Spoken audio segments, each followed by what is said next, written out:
मतदारसंघ विदर्भामधला अमरावती लोकसभा मतदारसंघ, ज्या लोकसभा मतदारसंघामधल्या उमेदवाराकडे सगळ्यांचं लक्ष लागलं होतं, कारण चर्चेत असणारा उमेदवार आहे नवनीत कौर राणा. मागच्या वेळेस अपक्ष लढल्या होत्या, राष्ट्रवादी काँग्रेसचा पाठिंबा होता, लोकसभेमध्ये पोहोचल्या, त्यानंतर भाजपच्या दिशेने त्यांचा कल होता. यावेळेस मात्र नवनीत कौर राणा यांना भाजपनं उमेदवारी दिली. जात प्रमाणपत्राचा मुद्दा होता, मात्र उमेदवारी देण्याच्या अगदी काही क्षण अगोदर, काही मिनिटं अगोदर तो मुद्दा निकाली निघाला. सुप्रीम कोर्टाचा निकाल आला आणि नवनीत कौर राणा यांची उमेदवारी फिक्स झाली. त्यांच्या विरोधात काँग्रेसनं तिकीट दिले बळवंत वानखेडे यांना. प्रहारचा उमेदवार सुद्धा दिनेश बुब या लोकसभा मतदारसंघामधना रिंगणामध्ये आहेत. Common perception Navneet Rana. Okay, काट्याची लढत पण advantage Navneet Rana. Okay, 2 slight advantage Navneet Rana कारणानंतर सांगतो. ओके, 3 बळवंत वानखेडे. 3-1 नवनीत राणा. 4-1 इथे नवनीत राणांना फायदा होणार दिसतोय. 5-1 नवनीत राणा. नवनीत राणा. 6-1 नवनीत राणा यांना फायदा होताना दिसतोय, आघाडी मिळताना दिसते. अगदी थोडक्यात वाय नवनीत राणा? त्यांनीच म्हटलं कारण नंतर सांगतो. एक काय म्हणतात त्याला विभाजन होणार आहे मतांचं.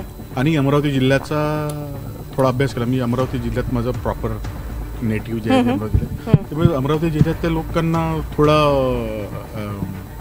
बाईंच्या बाबतीत राग आहे. पण काही फॅक्टर्स जे, कारण याच्यामध्ये एक सांगू का, अमरावती हा महाराष्ट्रातला असा काही पैकी आहे की जिथे बीजेपी कधीच आतापर्यंत घुसू शकलेली नाही. ओके. बीजेपीचा खासदार राज्यसभेत गेला पण लोकसभेत त्यांना कधी चान्स मिळाला नाही. बरोबर आहे. शिवसेनेने पहिल्यांदा बाजी मारली. पहिला चंचू प्रवेश शिवसेनेचा त्या जिल्ह्यात झाला. शिवसेनेला धरून बीजेपी तिथे मोठी झाली. आता त्याहीपेक्षा मोठा होण्याचा प्रयत्न त्यांचा आहे. त्यामुळे त्यांच्याकडे चांगले उमेदवार असताना सुद्धा त्यांनी अपक्ष ज्या निवडून आल्या आहेत पवारांच्या सहाय्याने, त्यांना आपल्याकडे घेऊन इथून लढवत आहेत. त्याच्यामुळे हा खूप प्रेस्टेज इश्यू आहे. ओके. या खासदारकीवरती आणि अमरावती हे विदर्भातलं हिंदुत्वाची लॅबोरेटरी म्हणून ओळखली जाते. आणि अमरावतीमध्ये फिरताना हे चित्र अगदी सहज दिसतं. पण तुम्हाला काय वाटतं?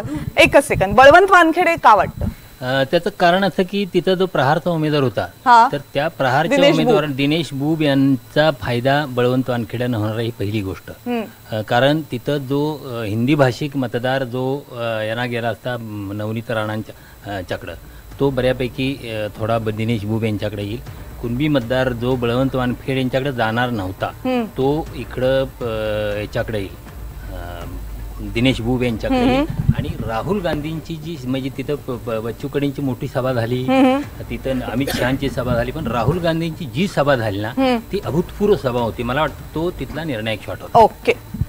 इथे यशोमती ठाकूर यांच्या रूपाने काँग्रेसची एक संघटना आहे, त्याला राहुल गांधींच्या सभेची जोड मिळू शकेल.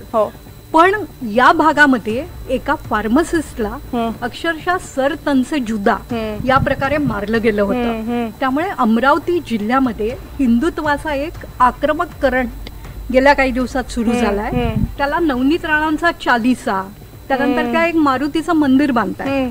तिथे गेल्यावर प्रत्येकाने तिथे 1 रुपया द्यावा वगैरे असं त्या म्हणतात. याचे मगाशी धर्मेंद्र जे म्हणत होता, ज्याची आपण चर्चा केलेली नाही, त्या सुप्त हिंदुत्वाच्या प्रवाहामुळे नवनीत राणा जिंकून येऊ शकते. पण हा एसटी लोकसभा मतदारसंघ आहे. हा, अमरावती एसटी. हा, मला असं वाटतं तुम्ही फार चांगल्या मुद्द्यावर प्रश्न विचारलाय. जो पक्ष भारतावर राज्य करतो त्या पक्षाला एससी मत देत नाहीत, एसटी मत देत नाही असं होऊच शकत नाही. 272 पार करणारा जो पक्ष असतो तो सर्वसमावेशक असतो. तो शेटजी भटजींचा नसतो. मोदींच्या नेतृत्वाची आपण चिकित्सा करायलाच हवी. आपण पत्रकार आहोत, आपलं ते काम आहे. पण इथे हिंदुत्वाचा प्रवाहच नाही, किंवा आदिवासी भाजपला मतच देत नाहीत, किंवा दलितांना भाजपबद्दल आक्षेपच आहेत. हे सगळे समज आपण दूर करून जर वास्तव पाहिलं, यावेळेचं कदाचित वेगळं असेल, तर आपण एखाद्या निष्कर्षाला उत्तमरित्या पोहोचू शकतो. आणि या लोकसभा मतदारसंघाबद्दल दोघांनी जे सांगितलं ते लोकसभा मतदारसंघ ज्यांनी फिरलाय त्यांना अगदी सहज जाणवलेलं असेल.